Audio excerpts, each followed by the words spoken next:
Hey, what's up, wrestling fans? My name is Big Joe Yarbrough, wrestling's biggest fan by at least 60 pounds, and I'm here with my War Games teammate, Dylan Pack, and today I'm very excited that we get to bring you NXT War Games. War Games! Our reactions to this, it was a fantastic pay-per-view, and I'm so excited to get into it. It was great, Dylan. Honestly, it started, and it was NXT War Games in human forms. Did you see? I saw. Did you see? Then towards the middle, it was in transformation. Did you see? I didn't see that. Oh, well, then you missed it because then NXT War Games was in full rebirth. Did you see? I did. All this and more on the dgenerationxl podcast, where we see all things wrestling all around the world. Break it down!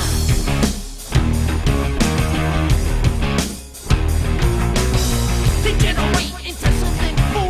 We just got tired of doing. And we're back here at the Degeneration XL podcast where we're covering Survivor Series weekend. And man, did the WWE say, hey, we're sorry. Yeah, we're sorry. We're bringing back some wrestling.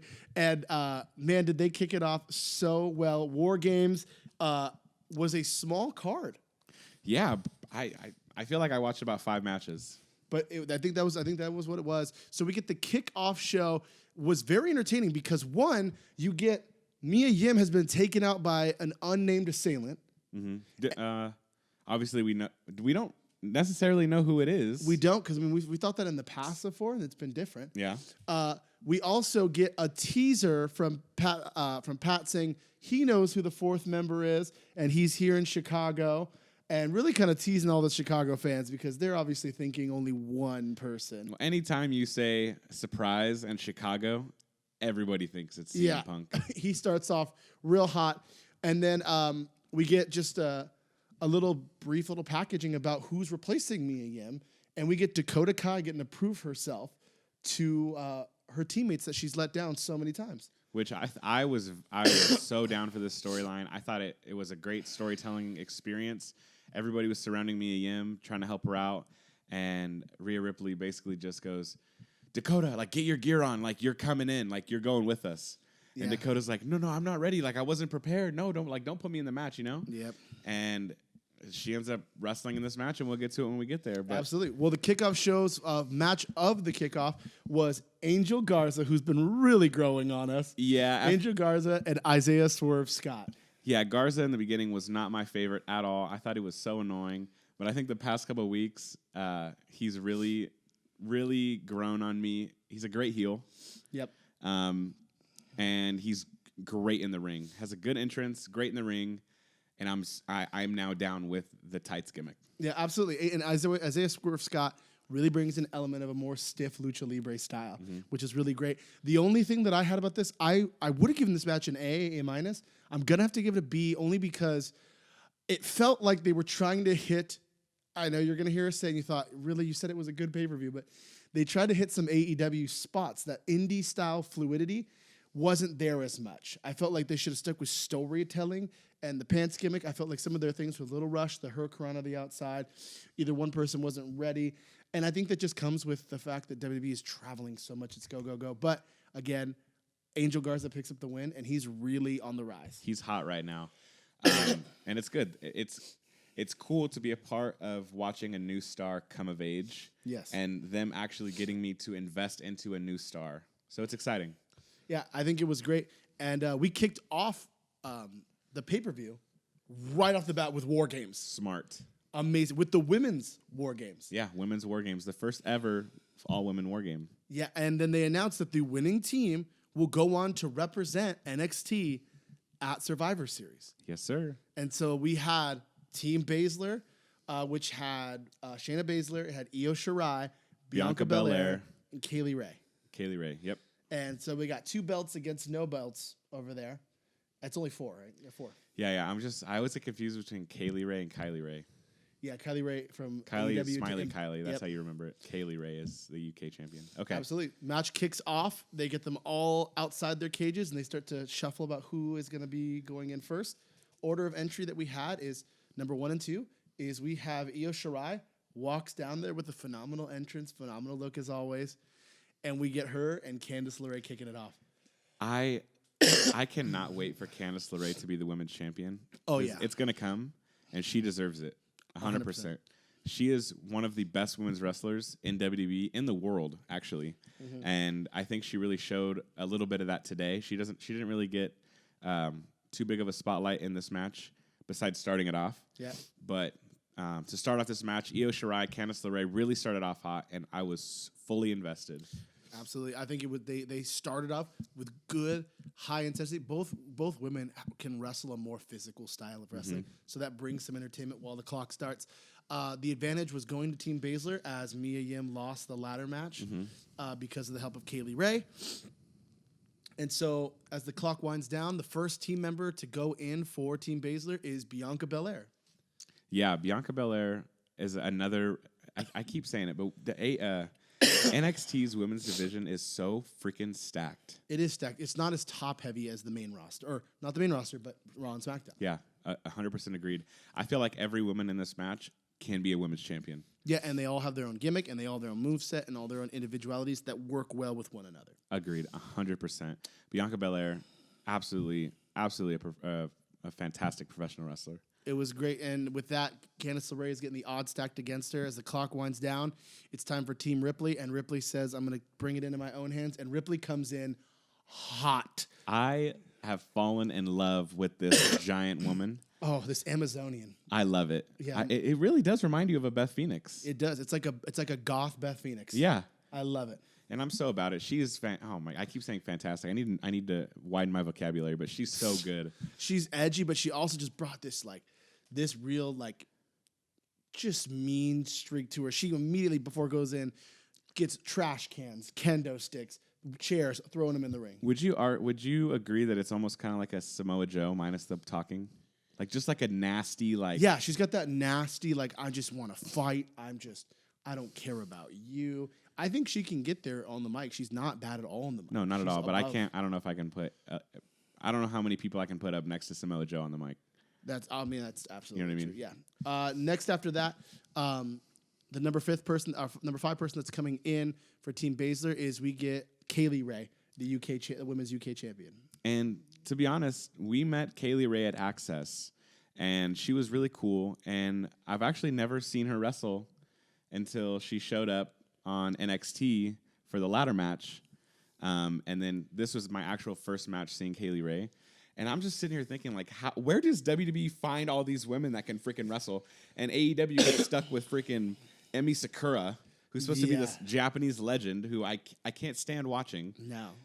Kaylee Ray she fits right in. She Right fits in the- right in. Yeah, right in the mold. I could not find a bad spot. I couldn't find a bad moment in this match. And she takes a big spot later. Yes, she does. It's great. But here was the big way to kick off a show. NXT. Wow. It was great.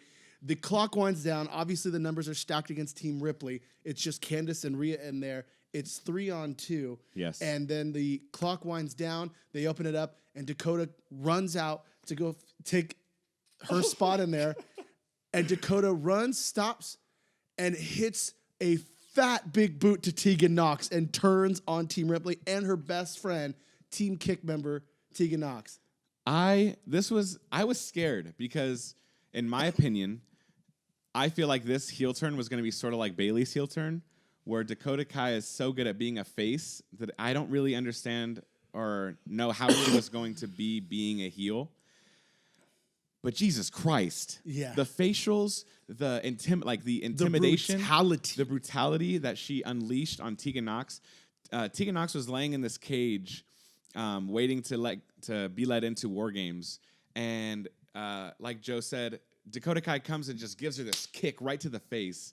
Teagan Nox falls, and Dakota Kai just starts flinging her back and forth in this cage, back and forth, back and forth. And then Teagan's laying on the ground. Dakota Kai grabs her knee, which everybody knows Teagan Nox was out with both knees, right? It was one of her. She broke her leg, just broke the whole leg. It was awful. So she's got this giant knee brace on. I think it's on both of her legs. It's on both her knees. She's had a knee injury in the other one, but the recent one was the right leg. Was the right leg. So Dakota Kai pulls Teagan Nox so her legs right outside the cage, grabs the door, and I swear to God, it was like 20 times. Just repeatedly. Stiff. Stiff. Yeah. Just boom, boom, boom, boom. until the knee brace breaks. And she goes to rip off the knee brace. Referee stopper. William Regal comes out to grab her. Dakota Kai stands up and Forearms him. shoves. She forearms him. Yeah. Boom. And William Regal kind of like, for a second, was like, okay. Like, this needs to calm down. Yeah. I think he was like, great storytelling. He went, homegirl, I'm going to pull out the power of the punch. Now that he was ready. Dude, this, I was telling them, I don't think I've seen a heel turn that I've loved this much since Roderick Strong. Yeah.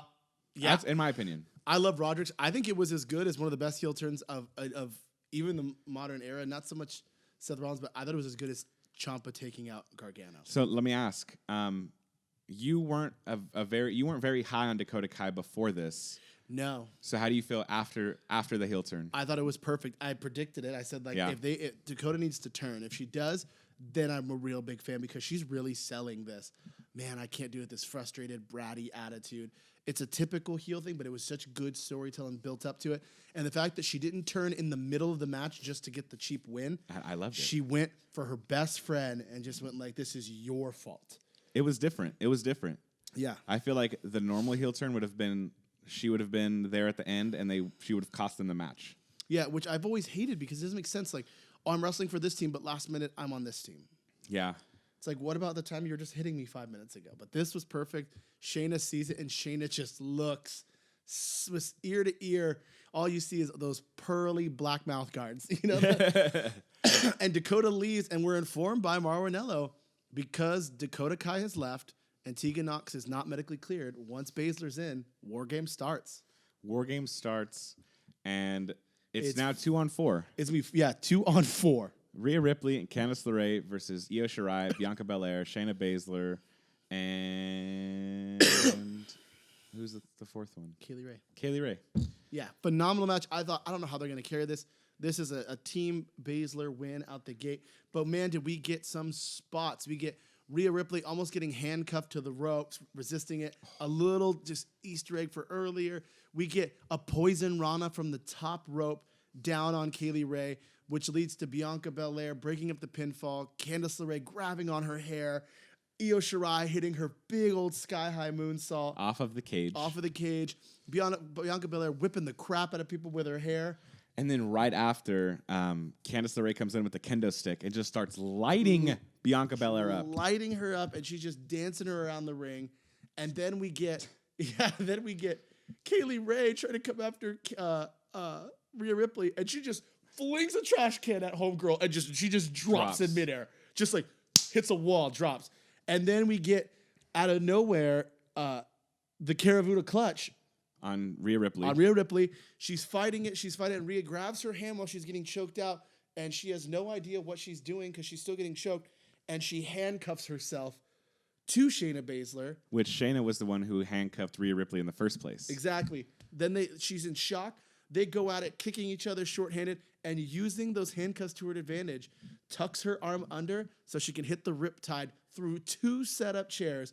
1, 2, 3. Rhea Ripley has pinned the NXT Women's Champion in War Games. Clean. 2-on-4. They went. What a way to boost. What kind of did bug me, I didn't even realize it until you said it. Mauro Ranallo kind of put all of that, the whole match on Rhea Ripley's shoulders. Yeah. At the end, Mauro basically said, like, Rhea Ripley comes out on top. Rhea Ripley comes out on top. What about Candice LeRae? Exactly. Like, she was such an inaugural part of this match. I agree, but I think it's to build her as well. She's been the champion. She's obviously going to be the next NXT Women's person in line. Man. And on top of that, she's got to be established because she's leading a team into Survivor Series. And the kind of exciting part is she has to find 3 more people. 3, yeah. That is something that I'm very...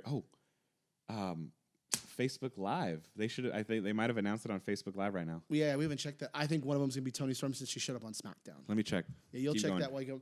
Our next match, man, was this shades of New Japan feel. Like, this felt like just that stiff storytelling New Japan. We have Matt Riddle versus the Prince of NXT, who's come in return, Finn Balor. And just to start, Finn Balor has established himself as another top heel, which I think WWE was really lacking. Did they announce or no? I'm still looking. One of the highlight peak parts is the fact that Finn Balor's music hits. He comes out, and when it's time for the arms to go up and the lights shine in the arena, all the lights do not shine. They all just go dark, and the lights shine only on him. And he doesn't do it multiple times. He does it once and keeps his arms up, finger guns out to the ring, and walks out, just basically saying, it's not about you, it's about me. And just really pulls this whole match together. I'll tell you what, Finn Balor, you can tell it's not just a gimmick. I don't think he really feels like the old Finn Balor. He's getting back to that Prince Devitt Japan style. I think he's getting there, and I think I was really excited about it. For most of this match, though, Matt Riddle really holds a capacity here. They go shot for shot, stiff for stiff. We get the brony, we get the bro to sleep, we get a lot of broton bombs. Yeah. The floating bro. The floating bro was crazy. But man, Balor really brings it too with some stiff kicks, almost wiping his nose clear off his face with a Pele kick. He gets a Pele kick reversed into an ankle lock. Oh my God, that was beautiful. I'll tell you what, Finn Balor is one of the best I think I've seen in recent memory that completely changes up, not completely, I would say about 75% of his moveset goes along with him now being a heel. Yep. He doesn't do the high spotty, like, big moves anymore. He's doing the 1960. 16, yeah. 1916. Which is the Bloody Sunday. The year of, what's it called? It's the year of Jack the Ripper. Yeah. That's why he does it. So to me, it's very apparent. Not apparent. To me, it's very storytelling, whatever. It's very good. It's very good to change up your moveset when you're changing heel or babyface. Absolutely. I think one of the coolest spots was that ending sequence here. He starts to mount some offense. He hits a sling blade on Matt Riddle. Sling blade. He goes to set up the shotgun dropkick in the corner. And when he goes, Matt Riddle hits him with a huge spear. The crowd starts chanting Goldberg. And he picks up Finn Balor, puts his arm here, looks around at the crowd. They start chanting. And he hits a bro hammer. The bro hammer. The bro hammer to a 2 count. And then hits right into the bro mission, which Finn Balor counters out of, rolls out of, double foot stomps him, shotgun drop kicks him, doesn't even hit him with the coup de grace. 1916, 1, 2, 3. Which is now his finish. Finn Balor goes over. This pay-per-view was very very uplifting, I think, because over the past couple of weeks they buried the brawls to the ground, and by the end of it, I was so over seeing everybody on every show. It's just lazy. Yeah. So Brian Alvarez said it best. He asked before the pay-per-view, "Are we going to get our NXT back finally? Like, are we going to stop having this Vince run NXT?" And I think we did. I think we got it back tonight. 100%. Well, I think it was a beautiful move on Triple H's part, letting that happen, because now people who watch the main product, they're like, I don't want to watch NXT because I only watch WWE. I only watch WWE. They're so sick of seeing NXT, and they go, well, what the hell? I'm just going to go see what's going on there. And so they have this pay-per-view before, and they want to see what the competition is. Like, well, who's going up against my Raw and SmackDown people? And they watch this, they're probably thinking, damn, that was a lot better than Hell in a Cell. 10 times better than Hell in a Cell. It's like, geez. And it's like, there's no roof on this double cage, but they're thinking there's 2 rings. I literally saw somebody posted in a wrestling group like we're in Facebook, hey, I've only watched the main roster. Can anyone tell me why there's 2 rings in NXT? And it's like, it's War Games. And someone had to explain to him, like, it's a match where there's 2 rings in the cage. They're like, that's crazy. Like, when did WWE do that? It's like in NXT first. Like, yeah. It was not it was just a really crazy thing. Next up, we have, which again, an amazing match with high stakes. The number 1 contendership for Adam Cole, babies. NXT title at Survivor Series. Little disappointed we're not getting the main heavyweight titles going up against each other. Yeah. Because that would have been WrestleMania marquee. The Fiend versus Adam Cole versus Brock Lesnar. But here's the thing. I kind of understand why they did it. Who goes over? I know. Here's the thing is like, yeah, I think it's kind of smart. It's smart, but also it's like, you just want to see it. I want to see it because it's like, who's going over? I get it. Yeah, I get it. But you're also upset. Like, I would also be upset at the finish, no matter who won. I don't think so. Like, if oh I'm my writing, God, like, Adam Cole pinned Brock Lesnar. Like, what? That'd be Dude, so sick.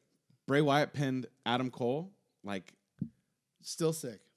I don't know, but you just feel bad for the other person. If you want a safe book, as WWE does. DQ. No, don't DQ. Like a good safe book. safe one is that you have everyone going at it, and don't have the Fiend. Have Bray Wyatt go out.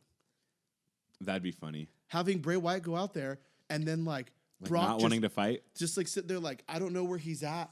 Like and then literally like having SmackDown going like you're going out there. Like we're not losing to NXT like or Raw. You're going out there and he's like I don't know and he goes out there. He's waving to people. He's nervous. Brock Lesnar just F5s him to oblivion and suplexes him. And you have this whole spot going on of like, oh man, he just beating the crap out of Bray. And Adam Cole's just sitting there on the outside laughing. And here's Brock on the inside looking at Adam Cole. And Adam Cole's like, oh no, what do I do? You know? And all you have happen is the Undisputed Era comes to jump Brock Lesnar. And they're getting some ways in. But then Brock just suplexes him to oblivion. Right when he's about to F5 Adam Cole. Lights out, lights up. He's here. And he comes after Brock. And then lights down. He's gone. Adam Cole rolls over. 1, 2, 3. Fiend looks strong. He's like, I didn't care. I wasn't in the match. Bray was in the match. Brock looks like he's gonna be pissed at Bray. Gives him something to carry on over. And Adam Cole just pinned Brock Lesnar. Oh, see, there's a way to do it, but I don't know. I still don't know. I don't know if I'd like it. it'd be like especially you get some funniness of the fact of like he's out there, and especially if you don't give him the entrance. It's just the we're really glad that he's just walking. Just out. the Firefly Just Finals. the Yeah, I was thinking that. Anyway, back to this. The NXT #1 contendership, Pete Dunne versus Damian Priest, your favorite Mexican vampire, and Killian Dane. True. Yeah. And so this was a Sexy voice, dude. sexy voice. Damian Priest is He makes low-key sound like he's just like Whitney Houston. honest. He's just got that deep voice. Like when he talks in his promo, he's like, Pete Dunne. You're like, oh my gosh, Wow. dude. Like Goosebumps. I Yeah. got goosebumps, dude. his voice sounds eternal. Like, Yeah. Yeah.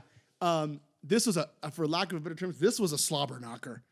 This was In the good old words of JR. Yeah, this was great. You've got Damian Priest just throwing people around. Killian Dane hitting that senton like cannonball into the barricade on Damian Priest. Pete Dunne just sells. But he makes you believe no matter how small he is. He's a cruiserweight, the bruiserweight. These dudes are huge, dude. Damian Priest is what, like 6'4", 6'5". Killian Dane weighs as much as like 4 Samoan grandmothers. Yeah. 100%. Like, and Homeboy is out here just like, I don't care. I can hang with the big boys. The one thing that impressed me, not the one thing, one of the things that impressed me about this match, I've kind of had a flack on the bitter end because I'm like, I've always been like, how is he going to hit that on a big guy? Oh, he I did. haven't seen it. And then today, dude hits it on Killian Dane. Yeah, it was a little bit of a struggle, but he hits It it. doesn't matter. It looked good. They executed it, and it was effective. Amazing. That was it. That was the Absolutely. selling point for me. It was absolutely great. So then we have Dunn using this this momentary lapse in judgment to hook Priest's leg and to sweep up a little pinfall over Killian Dane and him. He's the #1 contender, and he's gonna go take on Adam Cole. Baby. I gave this match. I gave it an A-. Yeah, it was a really, really, really, really Good, great solid. match. This is the type of wrestling that I don't think AEW or Impact can do. I don't think so either. And they need to have highlighting of that. This is where you get it. This is the only place you get it. And come see it here on WWE. I'll tell you this. I think that the roster in NXT is way better than the roster in AEW. I think that here's the thing. I think that it is, but it's not that it is in the sense of actual talent there. I think that the roster is better in WWE.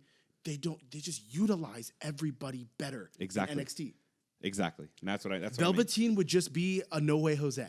Oh, that would make me so sad. But it's just like, dude, like they treat him like he's something. He was a North American champion. You look for his there's certain things about him you're looking for. I'm looking for the charisma. I'm looking for the storytelling. I'm looking for the aura. I'm looking for the ring attire, you know? Like, and he's even a great wrestler.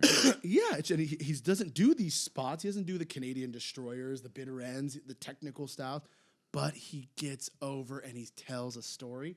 They just don't highlight that. I think No Way Jose's could like tell stories. I think Shelton Benjamin's had some of the greatest ladder matches in the history of Oh my WrestleMania. gosh, I agree. And he's not telling stories. He's not being utilized. He's just used in the filler of Brock Lesnar because we went to college. We get it. You went to college, and Becky and Seth are getting married. We get it. They're burning it down over there, dude.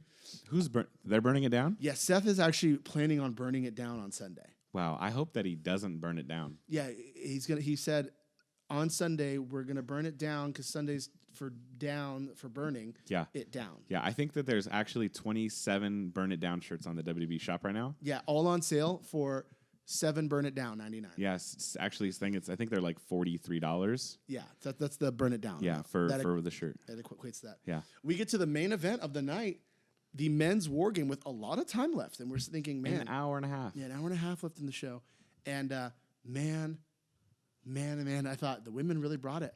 Are they going to upshow the men? Yes, they did. And they did, but no. The men brought it. They brought it. Yeah. I thought they were going to be upshown, but the men really brought it in this main event.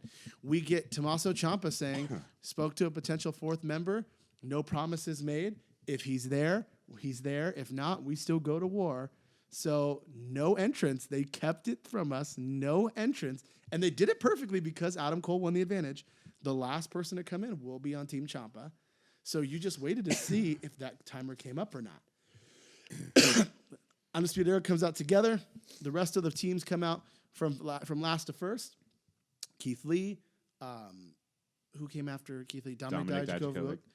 Dominic Dijakovic. Do you see? If you guys don't get the whole reference here, the whole feast your eyes thing, the guy looks just like Red Dragon.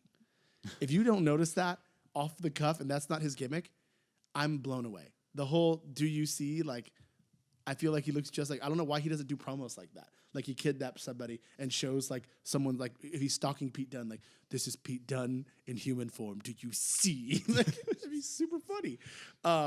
Anyway, yeah, Dominic Dijakovic and Tommaso Ciampa. And Tommaso comes out last, donning some sick Casey Jones ring attire. Loved it. Loved the face paint. And he doesn't even discuss with his team. He heads right to the ring. Captain saying, I'm starting it off. Roderick Strong goes in first. And man, did this match just kick off. They just go nuts. These dudes are so stiff. Like, I knew that Roddy was stiff. I knew that Ciampa was stiff. Jesus Christ. Like, chill, bro. Chill. Stiff, and I love it, love it, love it. These guys are telling a story. The countdown comes in, and we get probably arguably one of the best movesets in WWE, and I will be the one to say it. We get killer Kyle O'Reilly, who I love his pose. When they're getting that thing, that door unlocked, he's just sitting there in fighting stance like he's in a Mortal Kombat menu, dude, just ready to go. And they go, and he just runs out, starts unloading kicks. Right off the bat, they get Ciampa on the ropes in between the two rings, and it's just chop, kick to the chest, chop. And we're just sitting there going like, dude. What did Ciampa do to you guys? I just don't understand. You guys deserve this. It's storyline, I get it, but I mean, like, as far as like, dude, you're just letting you just light my chest up. Yeah, like, no. And they're not holding back. No, just Roddy's chopping and Kyle's kicking, and it's just, it hurts me. It hurts bad. Way to like really use the rules to the advantage. Again, the timers don't start and the match doesn't officially start till everyone is in the ring. And if you leave the ring, you're forfeiting. Yes. There's no getting out of here. You know, you gotta go for it.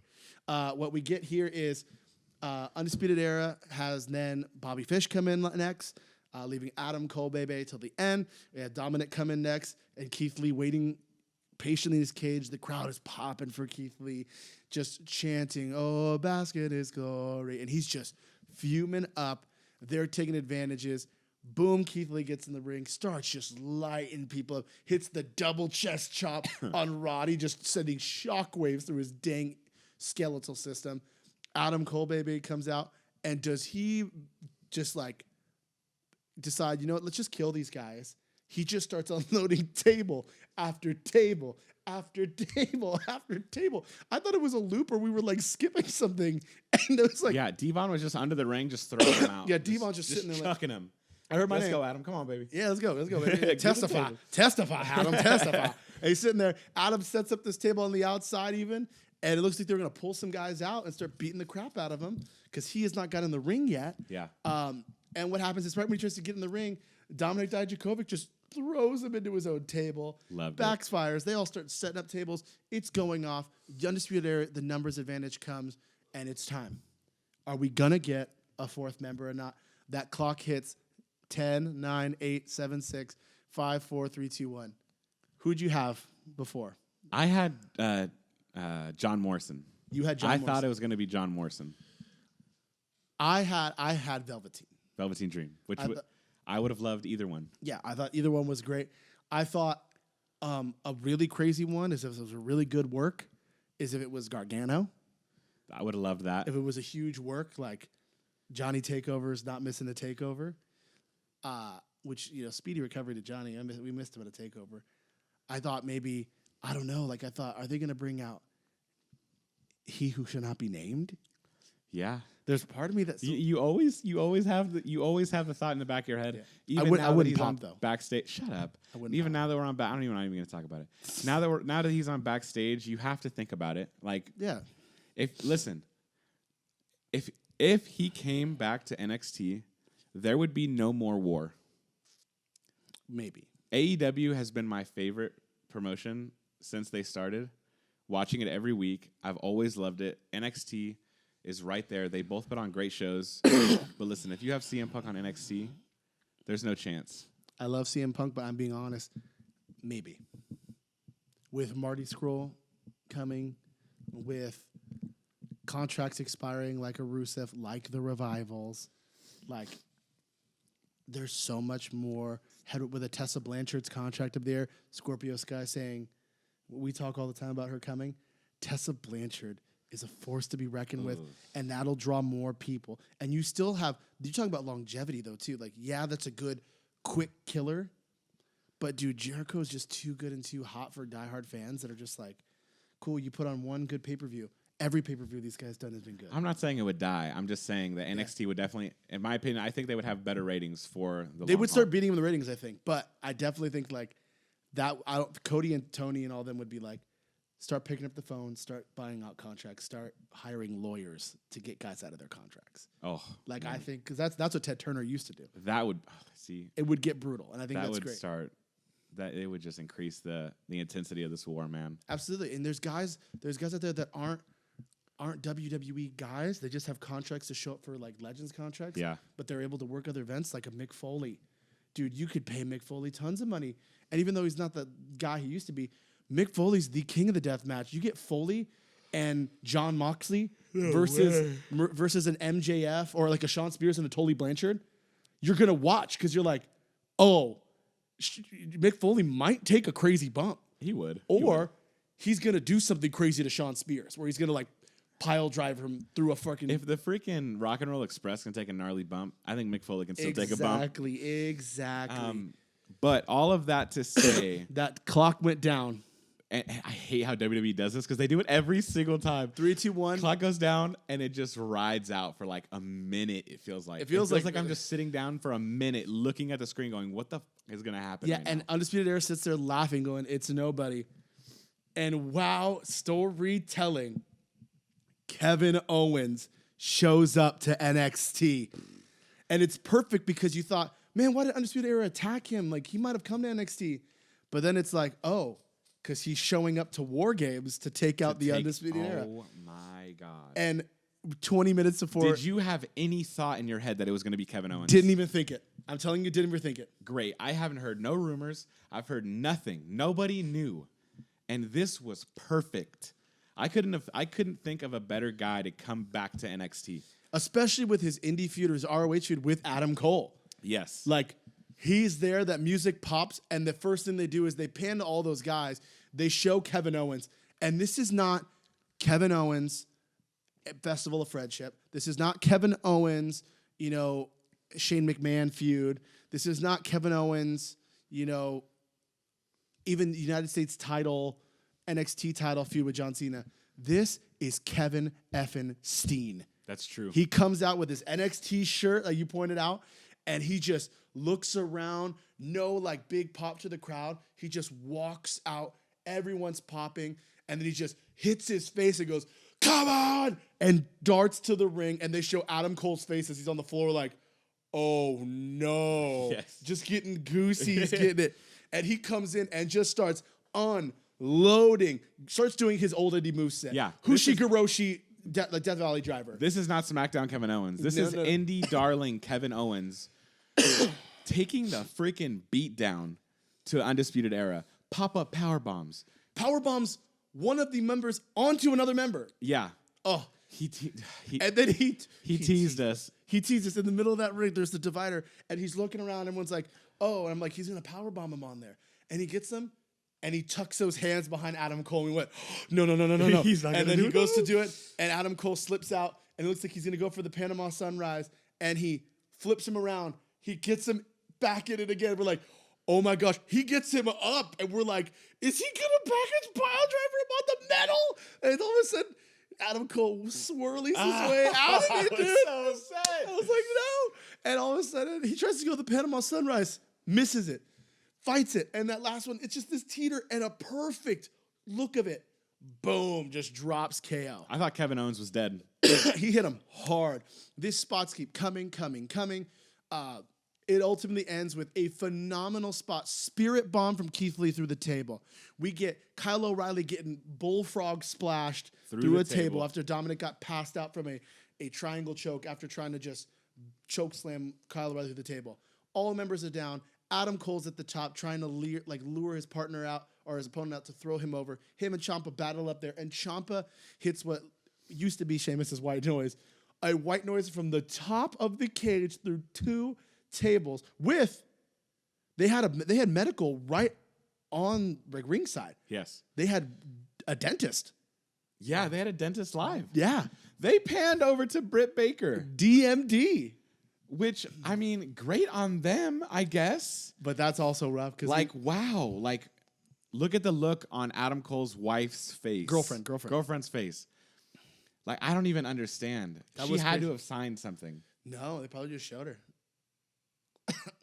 That's wild. But you think about it though, it's not a bad publicity because then they're gonna look at her and they're gonna go, "Well, he has a girlfriend. What's her girlfriend?" They're gonna look Britt Baker up. First thing that's gonna come up is AEW. No, I know it's not bad publicity for AEW. I'm saying on WWE's part, damn. Yeah, they panned to her. And You're okay with making public that Adam Cole is dating a wrestler from AEW. yeah, that's pretty Whatever. intense. Anyway, He said their name too. Yeah, he Britt said her Baker. name. He said Adam Cole's They didn't say girlfriend. Adam Cole's fiance or girlfriend. They didn't say anything like that. Why are you pushing this commitment on Adam Cole? I love it, dude. I want them to get married. They kind of look the same in the face. Anyway, Adam Cole just eats this spot 1, 2, 3. Ciampa wins, which I think we haven't got a confirmed thing on it, but it looks like Ciampa and Keith Lee and Dominic Dijakovic and Kevin freaking Owens and one more person, which I don't know. Does Gargano come back at Survivor Series to join that team? If it's Gargano, that's great. If it's Balor, that's great. If it's Velveteen, there's Oh my god. phenomenal spot. A+ match. A solid A pay-per-view. This was one of the best pay-per-views I've seen in a while. So my last question is, do you think Survivor Series tops this pay-per-view? Or do you think it matches it, or is it let down? Listen, I'm going to give you my mind and I'm going to give you my heart. Okay? My mind is telling me, I was just No. telling you this. But your body's telling you yes? Basically, yeah. My mind is telling me that since NXT has been so dominant over this past couple of weeks on Raw and SmackDown, I was telling Joseph, if I had a bold prediction, I don't think NXT wins a single match at Survivor Series in the competition. I don't think they win one match because they've been so dominant. I think that Raw and SmackDown take over the little brother of NXT. My heart is telling me that, yes, this pay-per-view will be better. I think it'll match it. Maybe a little bit of a letdown. But I think, a bold prediction, I think NXT sweeps. See? So we'll see what happens. Wow. Yeah, all that and more here. Sound off in the comments. Make sure you like and subscribe. And we'll be coming at you We've gotten it figured out. We're going to be live streaming Survivor Series and our live react. So make sure you guys check that out. And we'll be back at it again on Monday with This Week in Wrestling and Wednesday for the Wednesday Night Wars. My name is Big Joe Yarbrough. And I am Dylan Pack. And once again, we really appreciate all you guys' support. We love doing this. We love watching wrestling and bringing it to you. I hope that you guys continue with us along this journey. And I'm just glad that we're doing this, man. That's right. All this and more, where we bring you all things wrestling All around the world. We'll see you later.